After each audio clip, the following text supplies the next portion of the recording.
السلام علیکم۔ 24 جنوری 2024 کو آپ یہ ویلاگ دیکھ رہے ہیں۔ جیسے جیسے 8 فروری قریب آ رہے ہیں ویسے ویسے نئی چیزیں، نئی پابندیاں، نئی سختیاں سامنے آ رہی ہیں۔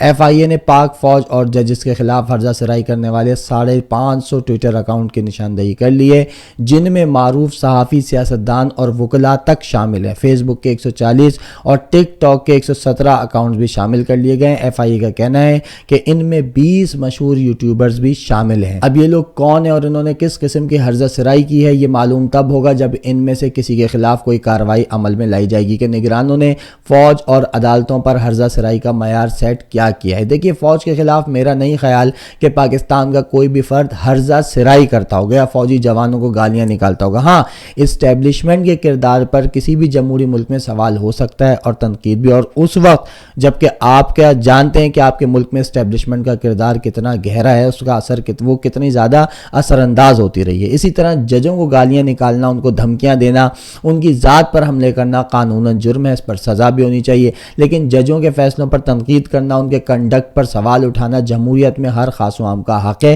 کیونکہ یہ ججز ہمارے ٹیکس کے پیسوں سے مراعات لیتے ہیں، تنخواہیں لیتے ہیں، اور اس وقت سب سے ہائیسٹ پے جو ہے پاکستان کے اندر ان ججز کی ہے۔ تو لازمی سی بات ہے جب ہم سے پیسے لے کر اگر ایسا کوئی فیصلہ کریں گے جس میں کسی بھی عام شہری کو لگے کہ یہ فیصلہ ملک کے مفاد میں نہیں ہے، غلط ہے، تو وہ کہنے کا حق اپنے پاس محفوظ رکھتا ہے۔ اب آ جاتے ہیں ان لوگوں پر جو خود کو پاکستان میں سب سے بڑا جمہوریت پسند کہتے ہیں۔ انہوں نے اسٹیبلشمنٹ پر اور ججز پر تنقید کا معیار کیا سیٹ کیا ہے، وہ بھی دیکھ لیں۔ ایسے نا انصافی پر مبنی فیصلے کرو گے، بغض پر مبنی فیصلے کرو گے، انتقام والے فیصلے کرو گے تو کون عزت کرے گا آپ کی؟ کوئی کرے گا عزت آپ کی؟ پھر توہین عدالت لگا دیتے ہو۔ سیاسی پارٹی بنا دی آپ نے، 5 ممبر بینچ نے سیاسی پارٹی بنا دیا پوری عدلیہ کو، اور اس کو مسلم لیگ نون کے سامنے لا کے کھڑا کر دیا۔ کیا بتاؤ، ملک کی سب سے بڑی عدالت کی اس سے بھی بڑی توہین ہو سکتی ہے کوئی؟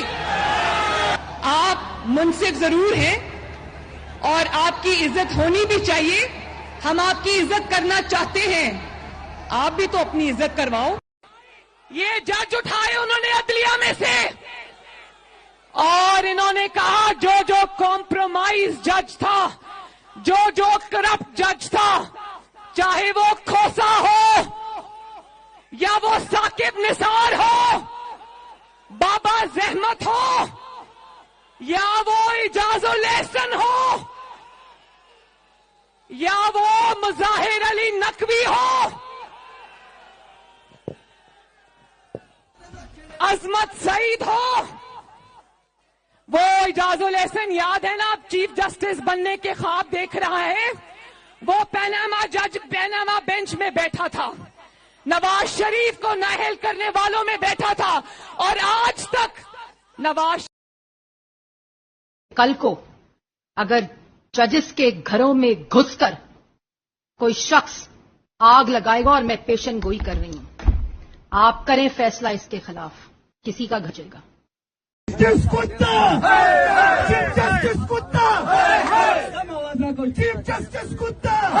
جی، تو یہ معیار سیٹ کیا گیا ان لوگوں کی جانب سے جو خود کو جمہوریت کا پاسبان کہتے ہیں۔ اب اصولی طور پر تو اس سے اوپر جانے والا جرم کا مرتکب سمجھا جانا چاہیے، لیکن اس سے نیچے رہ کر کوئی بھی تنقید کرے تو اس کو صرف تنقید ہی سمجھنا چاہیے، نہ کہ فوج، ریاست یا عدالت کے خلاف بغاوت تصور کیا جانا چاہیے، ہرزہ سرائی کہہ لیں، کیونکہ اگر آپ تنقید یا سوال کو ہی جرم بنا دیں گے تو بہتر ہے پھر کہ اعلانیہ طور پر ماشاءاللہ لگا دیں یا پھر بادشاہی نظام ڈکلیئر کر دیں کہ جہاں سوال کرنے کی بھی اجازت نہیں ہوتی، ورنہ سوال تو کیا جائے گا، اور سوال کوئی صرف تحریک انصاف کا ہمدرد کارکن، رہنما یا عمران خان تھوڑی کر رہا ہے۔ آج تو سوال وہ بھی کر رہے ہیں جو عمران خان اور تحریک انصاف کے شدید مخالف سمجھے جاتے ہیں۔ آج جو صورتحال ہے اس پر تو وہ لوگ بھی بول رہے ہیں جو کبھی عمران خان کی حکومت کے خاتمے کی دعائیں مانگتے رہے۔ دیکھیے، آج بھی سپریم کورٹ کو کچھ ایسے ہی چیلنجز کا سامنا ہے، اور سپریم کورٹ کے رپورٹرز کو بھی ایسے ہی چیلنجز کا سامنا ہے۔ آج بھی قانون پہ عمل درآمد کی بات ہو رہی ہے، اور آج بھی کہا جا رہا ہے کہ اگر کوئی سیاسی جماعت قانون کو فالو نہیں کرتی تو اس کے لیے وہ سزا مقرر ہوگی جو شاید کسی اور سیاسی جماعت پہ آج تک اس سیاسی جماعت آج بھی اسی طرح قانون پہ عمل درآمد ہو رہا ہے جس طرح